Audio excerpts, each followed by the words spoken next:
السلام عليكم ورحمة الله وبركاته. ازيكم حبايبي؟ عاملين ايه؟ يا رب تكونوا بخير. اللي اول مرة يشوفني انا اخوكم محمد، ودي قناتي قناة كريس كيك. اللي اول مرة يشوفني او يتابعني يشرفني اشتراكه في القناة وتفعيل الجرس عشان يوصل كل جديد. النهارده بقى ان شاء الله جايين كده بجولة مع شوية ادوات جايبينهم ان شاء الله. وطبعا كان في ناس كانت سألت على حاجات كتيرة جدا منها وما كانتش موجودة ومش متوفرة، الحمد لله اتوفرت. هنشوفها مع بعض كده اهوت، ويا رب تعجبكم عشان تعرفوا كل جديد ان شاء الله. والحاجة اللي كانت ناقصة ايه جبناها ووفرناها ان شاء الله. اول حاجه معانا ايه؟ القطاعه بتاعه اللي هي الايه الكوره. تمام، دي ما كانتش متوفره، الحمد لله اتوفرت دلوقتي وخامتها كويسه جدا.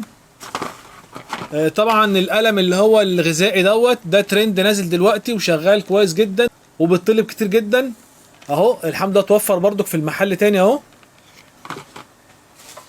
خش على بقى شغل الالومنيات، قالب اللي هو الايه الانجليش كيك. وعايز اقول لكم بصوا خامته يا جماعه محترمه جدا جدا جدا. بصوا الالوان بتاعته عامله ازاي، تحفه بجد. خش بقى على صينيه الكب كيك بقى يا جماعه، الالومنيا مش التيفال. بصوا ما شاء الله عامله ازاي بجد، يعني خامتها مش عايز اقول لكم محترمه فوق الوصف. طبعا بقى ولا تقشر ولا تبوظ مني. وطبعا في تسويه الحاجه طبعا مختلفه جدا جدا عن الحاجات التانيه. وطبعا جبنا لكم برضو صينيه الكب كيك اللي هي العاديه اهي. تمام، دي هي الخامه العاديه يا جماعه اهي. بس برضو ممكن عشان ما تقشرش منك برضو، يعني حاولوا ما تحطش مثلا سلك الومنيا فيها ولا حاجه وانت تغسليها، مش هتقشر منك ولا حاجه. وجبنا لكم برضو اللي هي السيراميك دي اهي، خامتها كويسه جدا وبرضو تقيله يا جماعه ما شاء الله. بصوا عامله ازاي، حلوه جدا على فكره.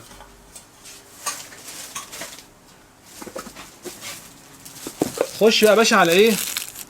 صواني او حله الاسبونج بجميع مقاساتها.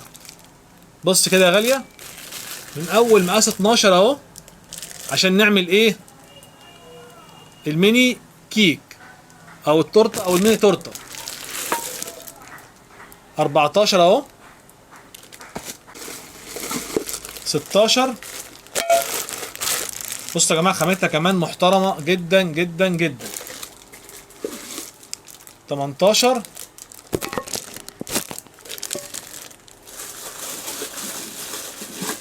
20 اهي،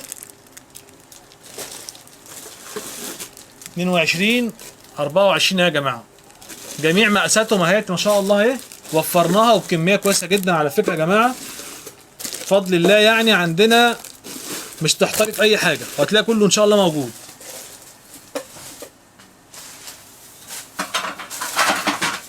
طبعا الهوايات يا جماعه اهي المدوره، ودي اكبر مقاس 34 ما شاء الله. وهي المستطيله كمان اهي، وخامتها عايز اقول لك محترمه جدا وسعرهم حلو جدا يا جماعه على فكره. صاج الالومنيا يا جماعه اهو 30 في 40 اهو. بصي خامته عامل ازاي. طبعا ده ارتفاعه صغير عشان ايه يسوي الحاجه معانا والشاي يستوي كده يبقى ايه 100 100. طبعا دي يا جماعه الومنيا بتصديش، مش اللي هي الصاج المجلفن. بصوا عامله ازاي يا جماعه الالوان بتاعتها بجد، يعني حاجه كده ايه تحفه وتقيل كده ما شاء الله. بصوا يا جماعه السمك بتاعه عامل ازاي، تخانته عامله ازاي ما شاء الله، تحفه بجد يعني.